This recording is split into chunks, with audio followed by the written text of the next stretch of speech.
നമ്മൾ ഇന്നത്തെ ക്ലാസ്സിൽ നമ്മൾ ഇൻക്ലൂഡ് ചെയ്യുന്നതാണ് നമ്മൾ ലൈൻ സ്റ്റിച്ചിങ്, അതുപോലെ തന്നെ സ്പൈറൽ സ്റ്റിച്ചിങ്, പിന്നെ സിക്സ് ആഗ്, പിന്നെ നമ്മൾ ത്രെഡ് കട്ട് ചെയ്യുന്ന സ്റ്റിച്ചിങ്.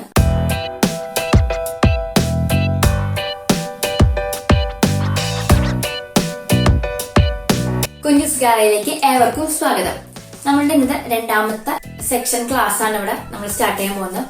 നമ്മളിന്നിവിടെ ടവൽ, അതായത് ടവൽ സ്റ്റിച്ച്, എന്താ ടവൽ, എന്തെങ്കിലും ടവലൊക്കെ പഠിപ്പിക്കുന്നത്, അല്ലെങ്കിൽ എന്തിനാ നമുക്ക് ഈ ടവലൊക്കെ ആവശ്യം എന്നൊക്കെ ചോദിക്കും. പക്ഷെ ടവൽ പഠിക്കുന്നതിന് പല കാരണങ്ങളുണ്ട്. കാരണം നമ്മൾ ബേസിക് ആയിട്ട് ഫോൾഡിങ് സ്റ്റിച്ച് പഠിക്കുന്നത് നമ്മൾ ടവലിലൂടെയാണ്.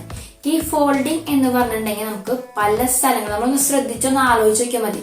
നമുക്ക് പല സ്ഥലങ്ങളിൽ ഈ ഫോൾഡിങ് ആവശ്യം, അതായത് ചുരിദാറിന്റെ ബോട്ടത്തിലായാലും ഈവൻ നമ്മുടെ സ്ലീവ് നമുക്ക് ഫിനിഷ് ചെയ്യണമെങ്കിൽ പോലും നമുക്ക് ഫോൾഡ് ചെയ്ത് സ്റ്റിച്ച് ചെയ്യണം. ഇതിനൊക്കെ ബേസിക് ആയിട്ട് നമ്മൾ പഠിക്കുന്നതാണ് ടവൽ സ്റ്റിച്ചിങ്. അതായത് 4 സൈഡ് ബോർഡർ നമ്മൾ മടക്കി തയ്ക്കുക.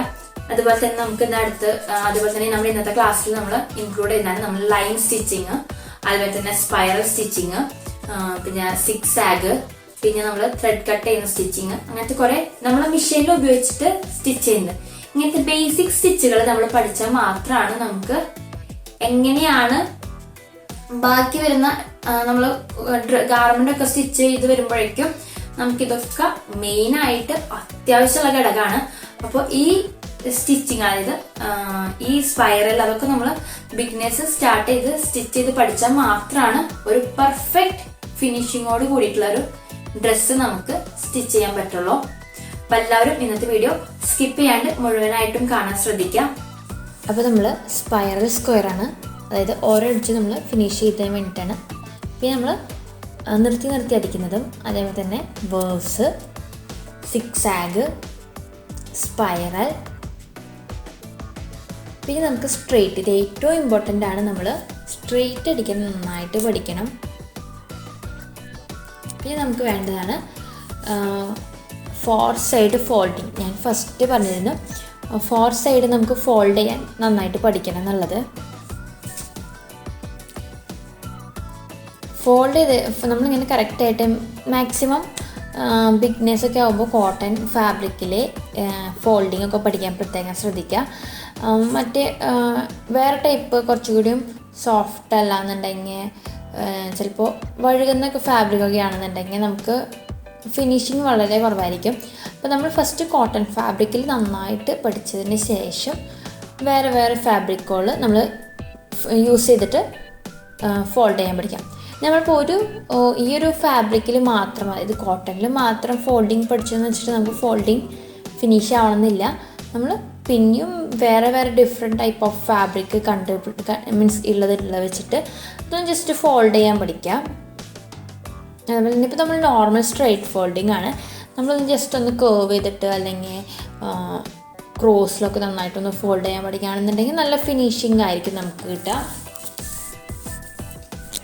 ഇപ്പോൾ അംബ്രല്ല സ്കേർട്ടിൻ്റെ ഒക്കെ ബാക്കിൽ വരുന്ന ലൈനിങ് നമുക്കിങ്ങനെ ഫോൾഡ് ചെയ്ത് അത് ഇൻ്റർലോക്ക് ചെയ്യണമെന്നില്ല, നമുക്കിങ്ങനെ ഫോൾഡ് ചെയ്യാവുന്നതാണല്ലോ. പിന്നെ നമ്മൾ ഫോൾഡ് ചെയ്യുമ്പോൾ ഈവൻ നമ്മൾ ചുരിദാറിൻ്റെ ബോട്ടം ശ്രദ്ധിച്ചിട്ടുണ്ടാവും. ഇപ്പോഴത്തെ ചുരിദാറിൻ്റെ ബോട്ടമൊക്കെ നല്ല ഫിനിഷിങ്ങോട് കൂട്ടി ഇങ്ങനെ നിർത്തി പിന്നെ ഇങ്ങോട്ടേക്ക് ഫ്രണ്ടിക്കുന്ന വരുന്ന രീതിയിലാണ് നമ്മളിപ്പോഴത്തെ ഒരുവിധം റെഡിമെയ്ഡ് ആയാലും ഒരു സ്റ്റാൻഡേർഡ് സ്റ്റിച്ചേഴ്സൊക്കെ ഇങ്ങനെയാണ് നമ്മൾ ബോട്ടത്തിൻ്റെ കോർണേഴ്സൊക്കെ ഫിനിഷ് ചെയ്യാം. അപ്പോൾ ഇതും ഇങ്ങനെയും കോർണറൊന്ന് ഫിനിഷ് ചെയ്യാൻ പ്രത്യേകം ശ്രദ്ധിക്കുക. നോർമലി എല്ലാവർക്കും ഈവൻ നമ്മളിപ്പോൾ ഒരു വശം അടിച്ചു പിന്നെ വീണ്ടും അടുത്ത വശം നൂല് കട്ട് ചെയ്ത് അടിക്കുന്നില്ല. നൂല് കട്ട് ചെയ്യാണ്ട് തന്നെ 4 സൈഡും ഫോൾഡ് ചെയ്യാൻ വേണ്ടിയിട്ട് എല്ലാവരും പഠിക്കണം. ഇത് നമ്മുടെ ചുരിദാറൊക്കെ സ്റ്റിച്ച് ചെയ്യുമ്പോൾ ഭയങ്കര ഫിനിഷിങ്ങിൽ വരുന്ന ഒരു പ്രത്യേക ഒരു ഘട്ടമാണിത്. ഇങ്ങനെ നമുക്കിപ്പോൾ ഡയറക്റ്റ് ചുരിദാറിൽ സ്ലിറ്റ് അടിക്കാൻ പഠിച്ചില്ലെങ്കിൽ ഇങ്ങനെ കോർണേഴ്സൊക്കെ വെച്ചിട്ട് നമുക്ക് സിമ്പിളായിട്ട് പഠിക്കാവുന്നതാണ്. നമ്മളിപ്പോൾ ടവൽ ഇപ്പോൾ ഫസ്റ്റ് പഠിച്ചു എന്നുള്ളൂ. നമുക്ക് വേണമെന്നുണ്ടെങ്കിൽ സ്ട്രെയിറ്റ് ലൈൻ അടിക്കാൻ ഫസ്റ്റ് ട്രൈ ചെയ്യാവുന്നതാണ്. ഈവൻ നമുക്ക് ഇപ്പോൾ എന്താണ് കംഫർട്ടായിട്ട് തോന്നുന്നത് അപ്പോൾ അതിനനുസരിച്ചിട്ട് സ്റ്റാർട്ട് ചെയ്യാം. നമ്മളിപ്പോൾ നോർമലി ഇപ്പോൾ ലൈനിങ് തുണിയോ അല്ലാന്നുണ്ടെങ്കിൽ കോട്ടൺ ടൈപ്പ് ഫാബ്രിക്കോ അത് ആദ്യം നമ്മളിങ്ങനത്തെ ഓരോ ലൈൻസ് കാണിച്ചു. ഞാൻ പേപ്പറിലാണ് കാണിച്ചത്. എല്ലാവരും ആദ്യം പേപ്പറിൽ തന്നെ പഠിക്കുക, വെറുതെ ഫാബ്രിക് വേസ്റ്റ് ചെയ്യേണ്ട. നമ്മൾ എന്തായാലും അടിക്കുമ്പോൾ ഫസ്റ്റത്തെ വട്ടമാകുമ്പോൾ ഫസ്റ്റ് ബിഗ്നേഴ്സിനോടാണ് പറയുന്നത്. പ്രത്യേകം ഞാൻ പറയുകയാണെങ്കിൽ ബിഗ്നേഴ്സൊക്കെ ആകുമ്പോൾ മീൻസ് എന്തായാലും തെറ്റാനുള്ള ചാൻസ് ഉണ്ട്. അപ്പോൾ ഒന്ന് ക്ലിയറായിട്ട് പേപ്പറിൽ പഠിച്ചതിന് ശേഷം നമ്മൾ ഫാബ്രിക്കിലേക്ക് കടക്കുന്നതായിരിക്കും ബെറ്റർ. അപ്പോൾ നമ്മളിവിടെ ടവൽ ഏകദേശം സ്റ്റിച്ച് ചെയ്തിട്ടുണ്ട്. ഇനി നമുക്ക് വേണ്ടത്, ഇപ്പോൾ ടവൽ എല്ലാവരും പഠിച്ചതിന് ശേഷം നമുക്ക് അടുത്തതിലേക്ക് കിടക്കാം. പിന്നെ മെയിൻ ഇമ്പോർട്ടൻ്റ് ആണ് സ്ട്രെയിറ്റ് സ്റ്റിച്ച് ചെയ്യാം. നമുക്ക് ഏതൊരു ഗാർമെൻറ്റിൽ നോക്കിയാലും സ്ട്രെയിറ്റ് ആയിട്ടുള്ള സ്റ്റിച്ചിങ് എവിടെ ആയാലും ഉണ്ടാവും. ഇവൻ നെക്കിലൊക്കെ ആകുമ്പോൾ നെക്ക് ഡിസൈൻസ്, അതായത് നമ്മളിപ്പോൾ സ്ക്വയർ അടിക്കുമ്പോൾ അല്ലെങ്കിൽ വേറെ ഏതെങ്കിലും ഡിസൈൻ വരുമ്പോൾ ഒരു സ്ട്രെയിറ്റ് കണ്ടൻറ്റ് അതിൽ എന്തായാലും ഉണ്ടാവും. അതേപോലെ തന്നെ സ്ലിറ്റ്, പിന്നെ നമ്മൾ ബോട്ടം, ചില കമ്മീസ്, അതേപോലെ തന്നെ സ്കേർട്ട്, അതായത് നൈഫ് ഫ്ലീറ്റൊക്കെ ആയിട്ടുള്ള സ്കേർട്ട് സ്റ്റിച്ച് ചെയ്യുമ്പോൾ നമുക്ക് ബോട്ടത്തിൽ ഒരു ലൈൻ അടിക്കണം. അപ്പോൾ ആ ഒരു ലൈൻ ഇങ്ങനെ വളഞ്ഞ് പോയിട്ടുണ്ടെങ്കിൽ അതിൻ്റെ ഫിനിഷിങ്ങിനെ ബാധിക്കും. അപ്പോൾ നമ്മൾ എന്തായാലും സ്ട്രെയിറ്റ് ലൈൻ സ്റ്റിച്ച് ചെയ്യാൻ പഠിക്കണം. സ്ട്രെയിറ്റ് ലൈൻ വരയ്ക്കേണ്ട ഇതുണ്ടെന്നുണ്ടെങ്കിൽ ജസ്റ്റ് വരെയുള്ളൊരു നോട്ട് ബുക്കിൻ്റെ എടി കയറിയിട്ടുണ്ടെങ്കിൽ നമുക്ക് ആ ഒരു ലൈൻ വെച്ചിട്ട് പഠിക്കാം. നമ്മളിപ്പോൾ ഫസ്റ്റ് പഠിക്കുമ്പോൾ എപ്പോഴും നമ്മൾ ഏതെങ്കിലും ഗൈഡ് എന്തെങ്കിലും ഫോളോ അപ്പ് ചെയ്യുക. അല്ലാണ്ട് ഡയറക്റ്റ് അടിക്കാമെന്ന് വെച്ചിട്ടുണ്ടെങ്കിൽ ഇപ്പോൾ കാലിഞ്ചി വിട്ടിട്ട് അത് ഫസ്റ്റ് ഒന്ന് നമ്മളൊരു ഗൈഡ് വെച്ചിട്ട് പഠിക്കുകയാണെന്നുണ്ടെങ്കിൽ നമുക്ക് സിമ്പിളായിട്ട് എന്ത് ചെയ്യാം, സിമ്പിളായിട്ട് നമുക്ക് ആ ലൈൻ ഇല്ലാണ്ട് തന്നെ അടിച്ചു പോകാൻ പറ്റും. അടുത്ത നമുക്ക് സിക്സ് ആഗ് എവിടേക്കാണ് വരുന്നതെന്ന് വെച്ചിട്ടുണ്ടെങ്കിൽ നമ്മൾ സ്ലിറ്റിൻ്റെ അവിടെയൊക്കെ ഒരു സ്ക്വയർ വരുന്നുണ്ട്. അവിടെയൊക്കെ നമ്മൾ നീഡിൽ പോയിൻ്റ് ആ ഒരു കോർണറിൽ നിർത്തിയിട്ടാണ് നമ്മൾ സ്ക്വയർ വയ്ക്കുന്നത്. അപ്പം അതിനൊക്കെ വളരെയധികം ഇമ്പോർട്ടൻ്റ് വരുന്ന ഒരു സെക്ഷനാണ് സിക്സ് ആഗ് സ്റ്റിച്ചിങ് പഠിക്കുക. അതുപോലെ തന്നെ നെക്കിൽ തന്നെ ഇപ്പോൾ ഡിഫറെൻറ്റ് ടൈപ്പ് ഓഫ് ഡിസൈൻസാണ് നെക്കിലും ബാക്ക് നെക്കിലും സ്ലീവിൽ വരെ പല ഡിസൈൻസ് വരുന്നുണ്ട്. അവിടെയൊക്കെ നമുക്ക് വളരെയധികം പ്രയോജനപ്പെടുന്ന ഒരു സ്റ്റിച്ചിങ് മെത്തേഡാണ് സിക്സ് ആഗ്.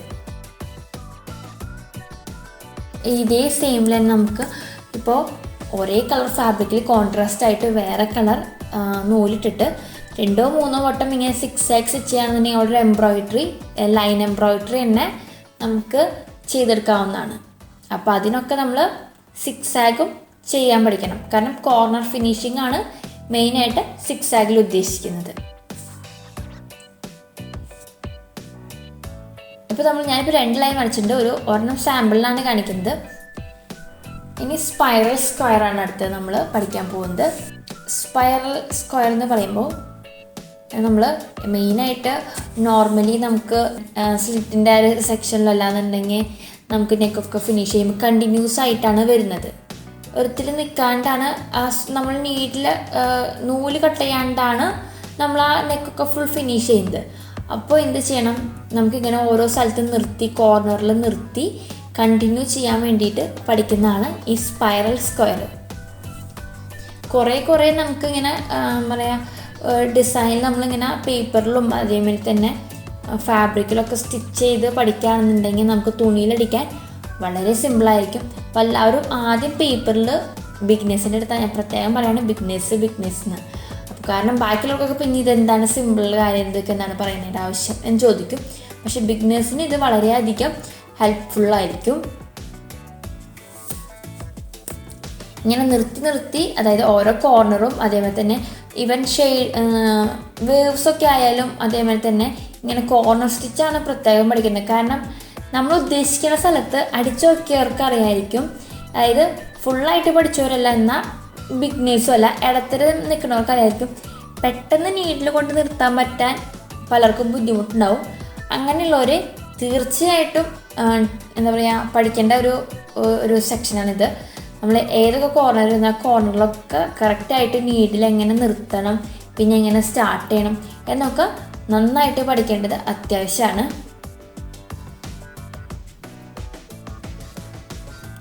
പിന്നെ നമ്മളിങ്ങനെ പഠിക്കുമ്പോഴാണ് മെഷീൻ്റെ സ്പീഡ് നമുക്ക് കൺട്രോൾ ചെയ്യാൻ പറ്റുക.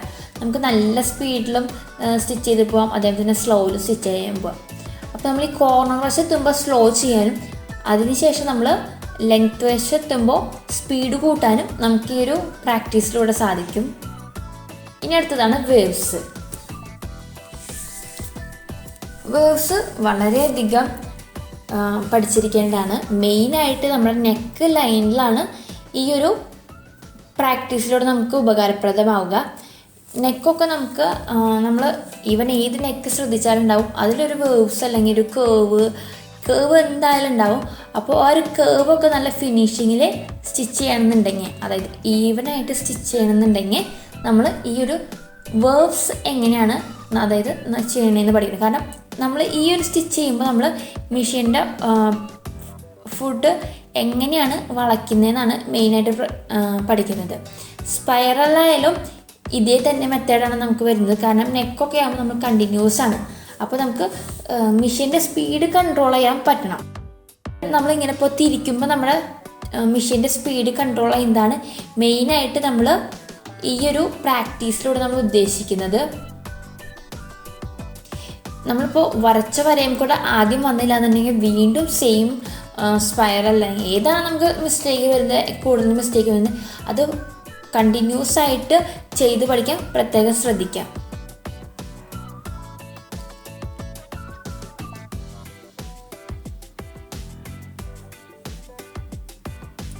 ഇപ്പം ഏകദേശം കുറച്ച് കാര്യങ്ങൾ എല്ലാവർക്കും മനസ്സിലായിട്ടുണ്ടാവും. കാരണം നമുക്ക് സ്പൈറലായാലും സിക്സാഗ് ആയാലും വേവ്സ് ആയാലും ഇതൊക്കെ ഇപ്പം നമ്മൾ ഈ വീഡിയോ കണ്ടതിന് ശേഷം നമ്മൾ ഓരോ ഡ്രസ്സിൻ്റെയും അല്ലെങ്കിൽ ചുരിദാറിൻ്റെയോ ബ്ലൗസിൻ്റെയോ ഏതെങ്കിലും ഡ്രസ്സാവട്ടെ ആ ഡ്രസ്സിനൊക്കെ ഒന്ന് എങ്ങനെയൊക്കെയാണ് സ്റ്റിച്ച് പോയിരിക്കുന്നത്, ഇപ്പോൾ നമ്മൾ പഠിച്ച സ്റ്റിച്ചുകളൊക്കെ ആ ഗാർമെൻറ്റിൽ വന്നുണ്ടോ എന്നൊന്ന് ചെക്ക് ചെയ്തത്. അപ്പോൾ നമുക്ക് ഇതിൻ്റെ വാല്യൂ എന്താണെന്ന് മനസ്സിലാവും. നമ്മളിപ്പോൾ എന്തുകൊണ്ടാണ് ഫസ്റ്റ് ഇത് പഠിക്കാൻ കാരണമെന്ന് എല്ലാവർക്കും മനസ്സിലാവും. അപ്പോൾ അതെല്ലാവരും ഒന്ന് ജസ്റ്റ് ഒന്ന് ഫോളോ അപ്പ് ചെയ്ത് നോക്കാം. അപ്പോൾ നമുക്ക് മനസ്സിലാവും ഇതിൻ്റെ ഉപയോഗം എന്താണെന്ന്. നമ്മളിപ്പോൾ ഇന്ന് പഠിച്ച ക്ലാസ്സിൻ്റെ ഉപയോഗം എന്താണെന്ന് എല്ലാവർക്കും മനസ്സിലാവും. ഈ വീഡിയോ കണ്ടതിന് ശേഷം തീർച്ചയായിട്ടും അടുത്ത ചെയ്യേണ്ട കാര്യമാണ് ഞാൻ പറഞ്ഞത്. ഒരു ഗാർമെൻ്റ് എടുക്കുക, അതിൽ എന്തൊക്കെ സ്റ്റിച്ച് വന്നിട്ടുണ്ടെന്നൊന്ന് നോട്ട് ചെയ്ത് നോക്കാം. അപ്പോൾ നിങ്ങൾക്ക് മനസ്സിലാവും ഇതിൻ്റെ വാല്യൂ.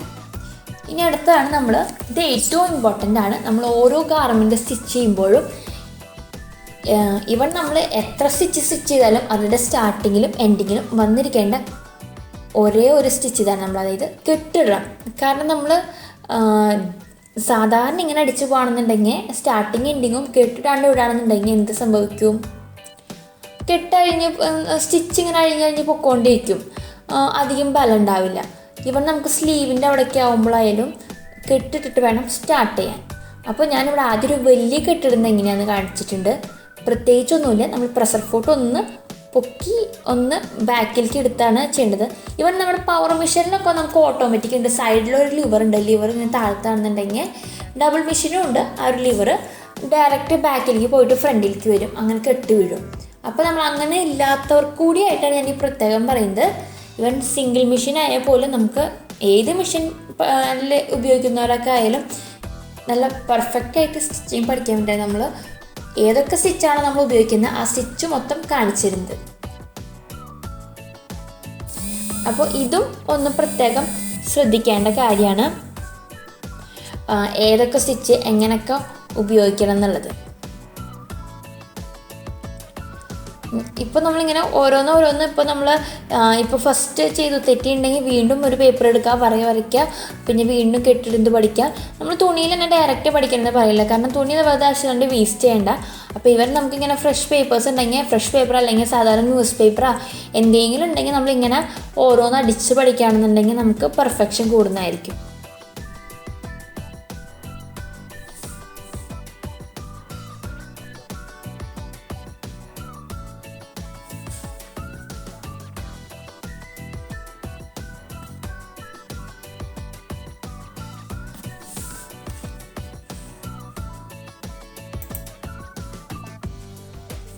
ഇപ്പോൾ നമ്മളിവിടെ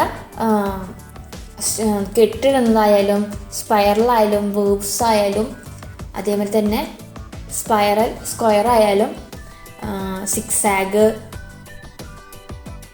അതേപോലെ സ്ട്രെയിറ്റ് അടിക്കുന്നത് ഇതെല്ലാവരും നന്നായിട്ട് പ്രാക്ടീസ് ചെയ്യുക. അപ്പോൾ ഇതിന് എന്തെങ്കിലും സംശയങ്ങൾ ഉണ്ടെങ്കിൽ ഒന്ന് കമൻ്റായിട്ട് രേഖപ്പെടുത്തുക. അപ്പോൾ നമ്മൾ അതിനെന്തെങ്കിലും സൊല്യൂഷൻ പറഞ്ഞുതരാണെങ്കിൽ സൊല്യൂഷൻ പറഞ്ഞുതരാം. അപ്പോൾ ഇന്നത്തെ ക്ലാസ് ഏവർക്കും ഇഷ്ടമായി ഞാൻ വിചാരിക്കുന്നു. പല സംശയങ്ങളും അതേപോലെ തന്നെ നൂലിടുന്നതിനെ കുറിച്ചുള്ള കുറേ ഡൗട്ട്സുകളൊക്കെ നിങ്ങൾക്ക് തീർന്നിട്ടുണ്ടാവും. അപ്പോൾ നിങ്ങൾക്ക് ഈ വീഡിയോ ഉപകാരപ്രദമായെന്ന് തോന്നുകയാണെങ്കിൽ നിങ്ങളുടെ ഫ്രണ്ട്സിനും അതേപോലെ തന്നെ നിങ്ങളുടെ കുറെ ഫ്രണ്ട്സ് ഇപ്പോൾ വെഡിങ് കഴിഞ്ഞവരൊക്കെ ആണെന്നുണ്ടെങ്കിൽ അവർക്ക് വേറെ എന്തെങ്കിലും പഠിക്കാൻ പോകുന്നവരായാലും അങ്ങനെ കുറെ കാര്യങ്ങളായിട്ട് നമ്മളിപ്പോൾ ചിലപ്പോൾ ഗ്യാപ്പൊക്കെ ഇട്ടിട്ട് വീട്ടിലിരിക്കുന്നവരുണ്ടാവും. അപ്പൊ അവർക്കൊക്കെ ചിലപ്പോൾ താല്പര്യം ഉണ്ടാവും ഇങ്ങനെ പഠിക്കാൻ പോകണം. പക്ഷെ അവർക്ക് സാഹചര്യം ഉണ്ടാവില്ല. ചിലപ്പോൾ ബേബീസ് ആയിരിക്കുന്നവരായിരിക്കും, വീട്ടമ്മമാരായിരിക്കും, അങ്ങനെ കുറെ പ്രോബ്ലംസ് ആയിട്ട് ഇരിക്കുന്നവരുണ്ടാവും.